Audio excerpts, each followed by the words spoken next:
నమస్కారం అండి. యాక్చువల్గా మన వంశీ ఆకేళ్ళ నాకు చాలా సంవత్సరాల నుంచి పరిచయం అండి. నా చాలా సినిమాలకి తను రైటింగ్ సైడ్ నాకు చాలా హెల్ప్ చేశాడండి. యాక్చువల్గా చెప్పాలంటే పూలరంగడు సినిమాకి అయితే చాలా కాంట్రిబ్యూషన్ ఇచ్చాడండి వంశీ. తనతో ఎప్పటి నుంచో చేద్దామని అనుకుంటున్నానండి. బేసిక్గా ఈ సినిమా నాకు ఒక ఎగ్జామ్ లాంటిదండి. కష్టపడి పాస్ అవ్వడానికి ట్రై చేస్తాను. ఇన్నాళ్ళు నేను చేసిన సినిమాలు ఒక పేజ్లో ఉంటే ఇది కొంచెం హై పేజ్లో ఉంటుందండి. At the same time each and every short entertainment ఉంటుందండి. బట్ ఎంటర్టైన్మెంటు కొత్త వేలో ఉంటుందండి. నేను ఇప్పుడు దాకా చేయలేదు. సో వంశీ పెట్టిన పరీక్ష పాస్ అవ్వడానికి ట్రై చేస్తానండి గ్యారంటీగా. అలాగే మెయిన్ సుదర్శన్ రెడ్డి గారు అంటే నన్ను ఇలా ఆయన నమ్మటం అనేది నాకు భగవంతుడు ఇచ్చినటువంటి అవకాశం అండి నిజంగా చెప్పాలంటే ఈయన రూపంలో. సో ఈ నమ్మకాన్ని గ్యారంటీగా నిలబెట్టడానికి ట్రై చేస్తానండి. అలాగే దినేష్ ఇప్పుడు మా ప్రజెంట్ సినిమాకి ఆయన మ్యూజిక్ చేస్తున్నారు. అలాగే ఈ సినిమాకి కూడా దినేష్ గారు చేస్తున్నారండి. సో వీళ్ళందరూ నాకు ఇచ్చిన దీన్ని మెటీరియల్ని నేను మీ అందరికీ చాలా బాగా అందజేయడానికి ట్రై చేస్తానండి. మొదటి సినిమా రక్ష.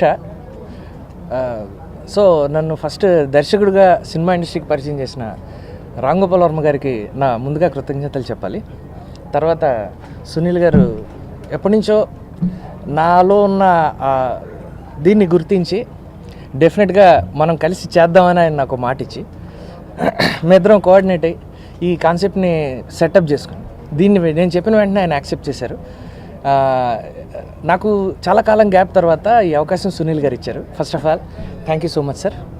అలాగే నాతో కోఆర్డినేట్ అయ్యి ఈ సినిమా చేయడానికి ముందుకు వచ్చి ఆల్రెడీ ఒక ప్రేమ కథా చిత్రం లాంటి ఒక సక్సెస్ఫుల్ సూపర్ హిట్ సినిమా తర్వాత ఈ సినిమా ఈ బ్యానర్లో ఆర్పిఐ క్రియేషన్స్లో చేయటానికి ముందుకు వచ్చిన సుదర్శన్ రెడ్డి గారికి కూడా నా కృతజ్ఞతలండి. ఇది బేసిక్గా యాక్షన్ ఎంటర్టైనర్ అంటే కాన్సెప్ట్ అందరికీ రీచ్ అయ్యేటట్టు ఉంటూ సునీల్ గారిని ఇంకొక లెవెల్కి తీసుకెళ్లే సినిమా అవుతుంది. యాక్షన్ యాంగిల్లో కానీ ఎంటర్టైన్మెంట్ యాంగిల్లో కానీ ఒక కంప్లీట్ హీరోగా నిలబడుతుంది అనేటువంటి ఒక స్టాండ్ ఇందులో నేను తీసుకోవడం జరిగింది. ఇది సార్ డెఫినెట్గా ఈ సినిమా కోసం సునీల్ గారు కానీ లేదా సుదర్శన్ రెడ్డి గారు కానీ నాకు ఈ అవకాశాన్ని ఇచ్చినందుకు వాళ్ళు ఇచ్చిన అవకాశాన్ని 100% ఉపయోగించుకొని నేను దీనికి సరైన న్యాయం చేస్తానని నేను అనుకుంటున్నాను. కథ చిత్రం ఈ జూన్ 7th వస్తే 2 సంవత్సరాలు పూర్తిగా వస్తుంది. ఈ 2 సంవత్సరాల నుంచి కథ ఒక 100 కథలు విని ఉంటాను. అందులో నాకు బాగా నచ్చిన కథ అంటే నాకు నచ్చిన ఆడియన్స్కి నచ్చిన కథ ఈ వంశీ నాకు చెప్పడము, అది సునీల్ గారు వినడము, అంత ఇది డెఫినెట్గా మంచి సినిమా అవుతుంది. ప్రేమ కథా చిత్రంలో ఆర్ఆర్లో ఎలాంటి ట్విస్టులు ఉన్నాయో ఈ చిత్రంలో ఎంటర్టైన్మెంట్లో అలా ట్విస్టులు ఉంటాయి అని డెఫినెట్గా నేను చెప్పగలను.